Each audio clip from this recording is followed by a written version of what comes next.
Bom, hoje estamos aqui com mais um programa Gente Interessante, com o quadro Papo de Médico, com a cirurgiã plástica doutora Silvana Fraga. Muito obrigado pela tua presença. Eu é que agradeço o convite, é um prazer.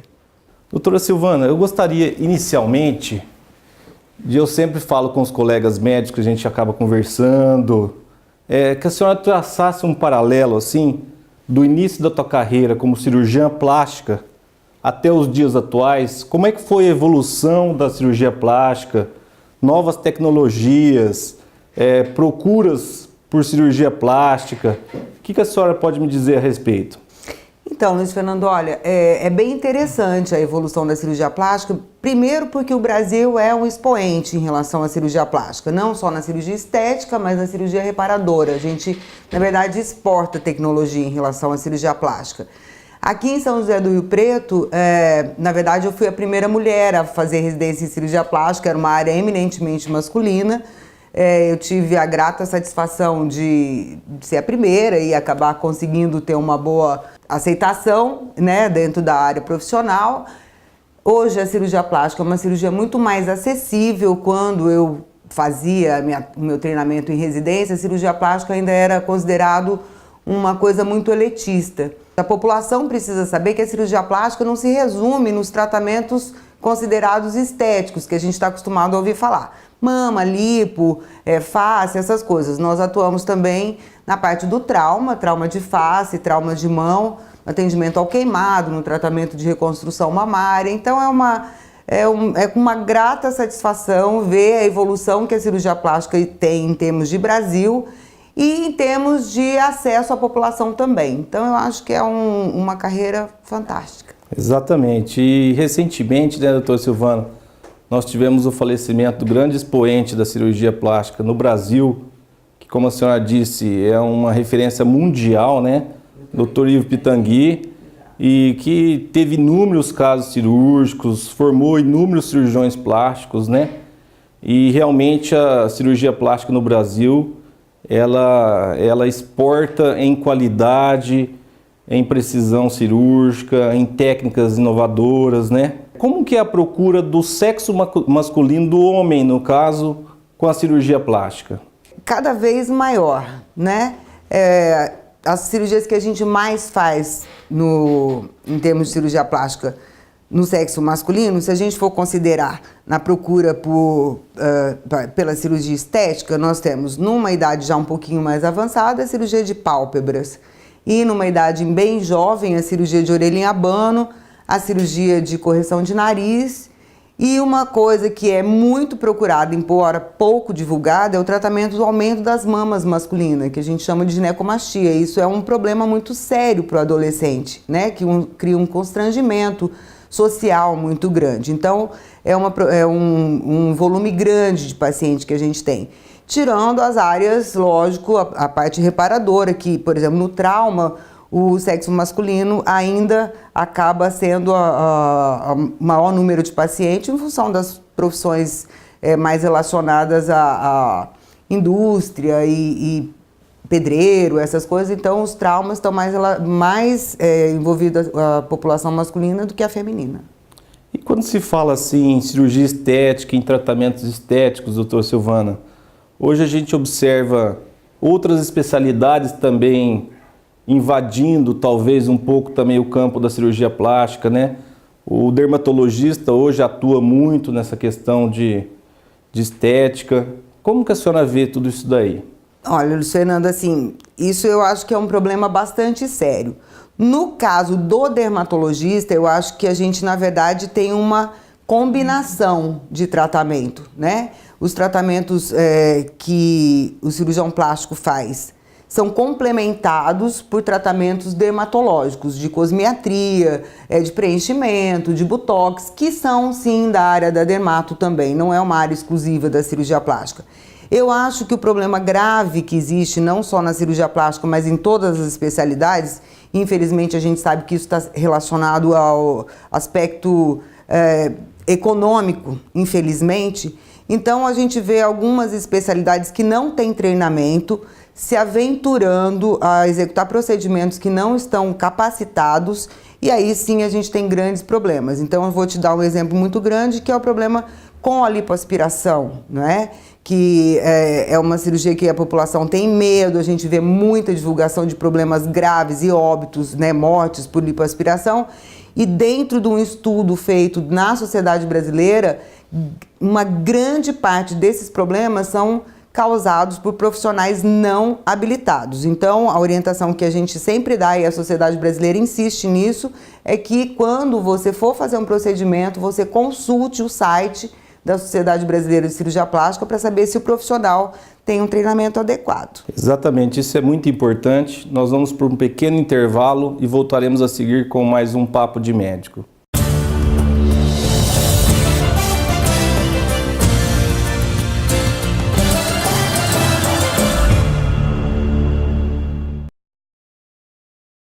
Todos os dias, meninas e meninos são vítimas de muitas formas de violência. E o pior é que muita gente finge não ver nem ouvir e silencia. Não desvie o olhar. Fique atento. Denuncie. Proteja. A responsabilidade de proteger as crianças e adolescentes é de todos. Procure o Conselho Tutelar ou Disque 100. Voltamos aqui com gente interessante, com a doutora Silvana Fraga, cirurgiã plástica. Doutora Silvana, nós terminamos o bloco anterior falando da importância do profissional ser habilitado, né? A gente vê essas questões frequentes de erros médicos, quando se fala em questão estética e reparadora também. O que você me diz mais a respeito dessa situação? A gente precisa frisar um pouco essa questão. Tá, olha, eu agradeço essa oportunidade. Isso é uma briga, assim, é uma luta, na verdade, da sociedade brasileira, que realmente cirurgia plástica é com o cirurgião plástico. Isso existe outdoor nesse sentido, uma campanha de divulgação, porque não só na nossa área, na sua também, a gente estava comentando agora no intervalo, existe, né, os enfermeiros que estão se aventurando pela obstetrícia, a gente viu isso nas redes sociais há pouco tempo. E é um caso muito sério, porque, por exemplo, a gente falou sobre a lipoaspiração. A lipoaspiração, ela é uma cirurgia como qualquer outra, ela é tão séria como qualquer outra. Ninguém imagina, por exemplo, que vai fazer uma cirurgia para retirar o apêndice de manhã e vai embora para casa na hora do almoço. Mas, infelizmente, é divulgado esse tipo de coisa, principalmente por profissionais que não conhecem o verdadeiro risco de uma cirurgia. Então, a lipoaspiração, ela é uma cirurgia como qualquer outra. Ela tem que ser feita primeiro por um profissional capacitado, especializado, credenciado na Sociedade Brasileira de Cirurgia Plástica, que é o que realmente vai te dar garantia que ele teve um treinamento em cirurgia plástica. E ela tem que ser feita com todos os cuidados. Ela deve ser feita dentro de um hospital ou pelo menos de um ambiente hospitalar. Ela, dependendo do volume, ela precisa de uma internação, de um acompanhamento com anestesista. Então, a gente acaba vendo que a população procura o mais simples, vamos colocar entre aspas. Infelizmente, alguns colegas que não são da área, ou até alguns, infelizmente, da área, eles propõem uma situação como sendo banal. E é aí, quando a gente banaliza um procedimento, que a gente tem os grandes problemas, e acarretando, inclusive, a morte, né? Sem dúvida alguma. Doutora Silvana, a lipoaspiração realizada pelo profissional adequado, titulado, igual nós falamos, é uma cirurgia segura? Ela é uma cirurgia, vamos colocar assim, como qualquer outra. Ela tem os riscos, como qualquer outro procedimento cirúrgico, e os riscos da lipoaspiração estão relacionados principalmente à condição clínica da paciente. Então, você não pode pegar uma paciente, por exemplo, obesa e achar que você vai emagrecer na lipoaspiração, porque você vai matá-la.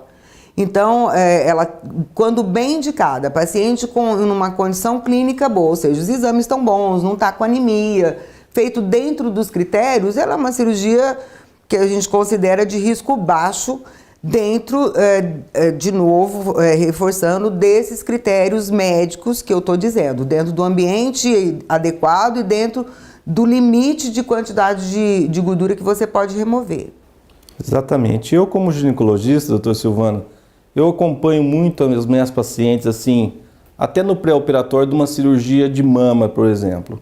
Ela vem com o ginecologista para fazer um exame, uma mamografia ou, dependendo da idade, um ultrassom, e eu acabo também vendo o resultado da cirurgia, no pós-cirúrgico, né?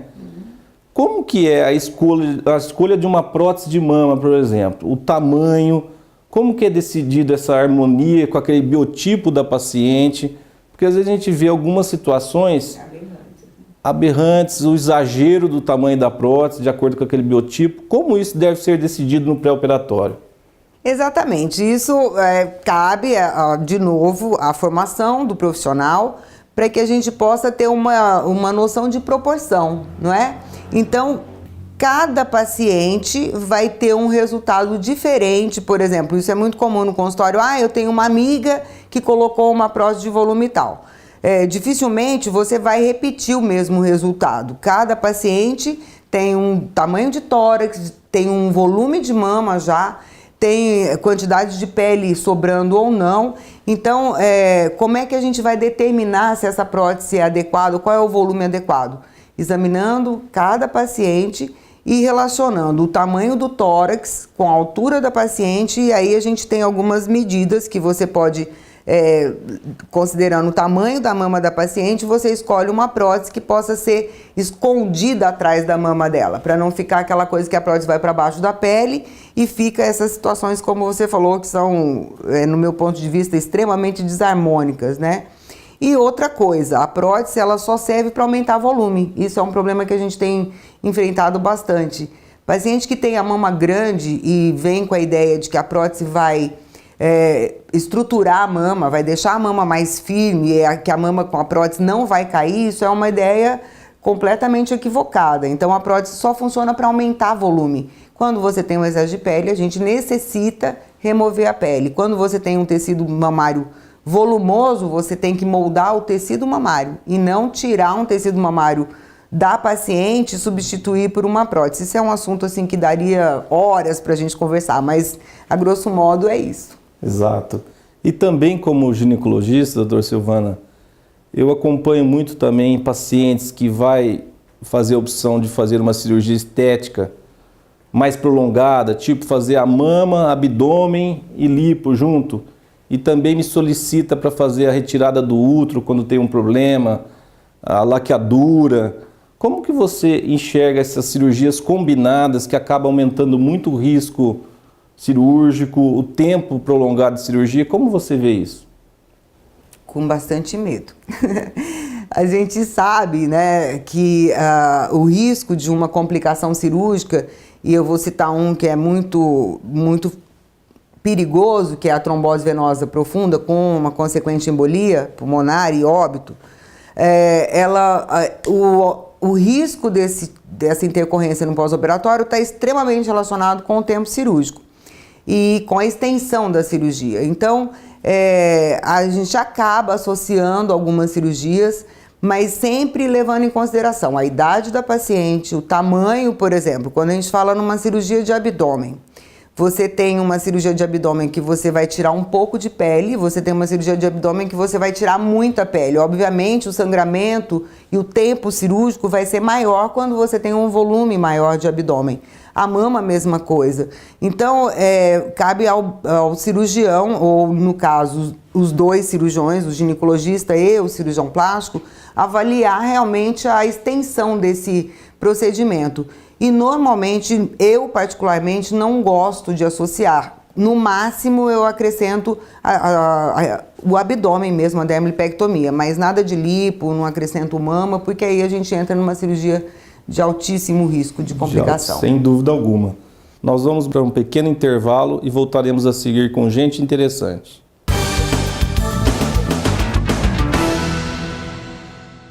Todos os dias, meninas e meninos são vítimas de muitas formas de violência. E o pior é que muita gente finge não ver nem ouvir e silencia. Não desvie o olhar. Fique atento. Denuncie. Proteja. A responsabilidade de proteger as crianças e adolescentes é de todos. Procure o Conselho Tutelar ou Disque 100. Voltamos aqui com o programa Gente Interessante, hoje recebendo essa profissional talentosa, a doutora Silvana Fraga, cirurgiã plástica, especialista. E a gente estava conversando aqui, né, doutora Silvana, essa busca absurda pela beleza, incessante. Eu vejo pacientes que mostram alguma foto de alguma atriz, eu quero ficar com o seio dessa atriz, com esse abdômen, né? O que você me diz a respeito de tudo isso? Olha, essa busca incessante pela beleza, ela é bastante fantasiosa, você sabe disso. Então, eu acho que todo ser humano tem o direito de se sentir bem com ele mesmo. Mas a gente precisa, e isso cabe ao profissional sem dúvida, estabelecer os limites razoáveis. Então, é muito frequente no consultório você contraindicar uma cirurgia, porque a expectativa da paciente é absolutamente fantasiosa mesmo. Ela, como você falou, chega assim com uma foto de uma revista e acha que você tem condições de deixá-la com um corpo parecido com aquele, ou de um nariz daquela maneira, e não funciona dessa maneira. Outra coisa, assim, a gente precisa pensar que a mídia, infelizmente, a mídia que trabalha com os modelos de beleza, essas coisas, castiga um pouco, né? Porque divulga aquela imagem da mulher sempre jovem, do homem sempre musculoso, e na verdade isso não é a realidade. Então, no meu consultório, e eu trabalho com treinamento de residente também, eu gosto de enfatizar isso, que é muito importante que a gente possa proporcionar ao paciente que nos procura um bem-estar, mas a gente precisa, nós temos obrigação como médicos de colocar limite nessa fantasia, porque a gente também vê na exposição na mídia os exageros e as pessoas ficam transformadas, ficam deformadas e você precisa conscientizar a paciente de que ela precisa de um tratamento, às vezes, psicológico, que o problema dela não está relacionado ao corpo, né? À aparência. Então, eu acho que, como eu falei no início, a cirurgia plástica cresceu muito, está muito mais acessível, mas também existe uma divulgação muito fantasiosa, né? Que é tudo mágico, que você vai fazer uma cirurgia e que não existe risco nenhum. Então, eu acho que cabe ao profissional desmistificar isso numa consulta para que a gente possa trazer o paciente para a realidade, saber que vai passar por um procedimento cirúrgico, que vai ter dor no pós-operatório, que vai ter um período de limitação de atividade, que nem tudo é possível como resultado. Eu acho que isso é o mais importante, e muitas vezes você contraindicar a cirurgia. E com delicadeza, às vezes, conseguir orientar um acompanhamento psicológico, porque aquilo que a gente conhece como dismorfismo, né? A paciente tem uma imagem distorcida do próprio corpo, da própria imagem corpórea. Isso pode trazer um problema muito sério. Você submete a paciente a uma cirurgia e, por melhor que o resultado seja, ela nunca vai satisfazer. Então, essa busca da perfeição, ela é muito perigosa. Né? Exatamente. Muito perigosa. Eu costumo dizer, doutora, no meu dia a dia, na minha prática clínica, que o bom cirurgião plástico, o cirurgião plástico ético, correto, ele acaba muitas vezes contraindicando a cirurgia. Sem dúvida. Né? Mesmo situação muito importante frisar isso daí. Muito importante.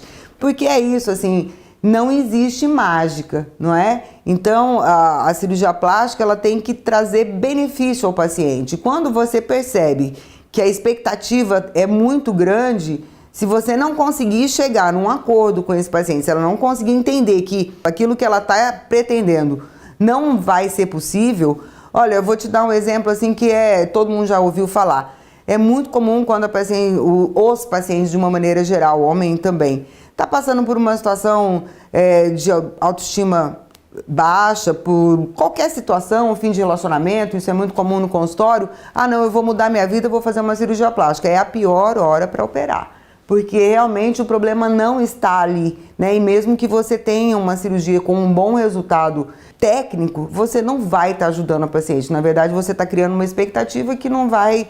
você está entrando na fantasia dela. Então, eu acho que o profissional tem obrigação, de novo, voltando a insistir nisso, nós, antes de mais nada, nós somos médicos e como médico, a gente tem obrigação de cuidar do bem-estar da paciente, não entrando na fantasia que ela nos traz ao consultório. Exatamente. Eu, como ginecologista obstetra, eu já tive uma ocasião, doutora, que uma gestante, ela era modelo, trabalhava com o corpo, né?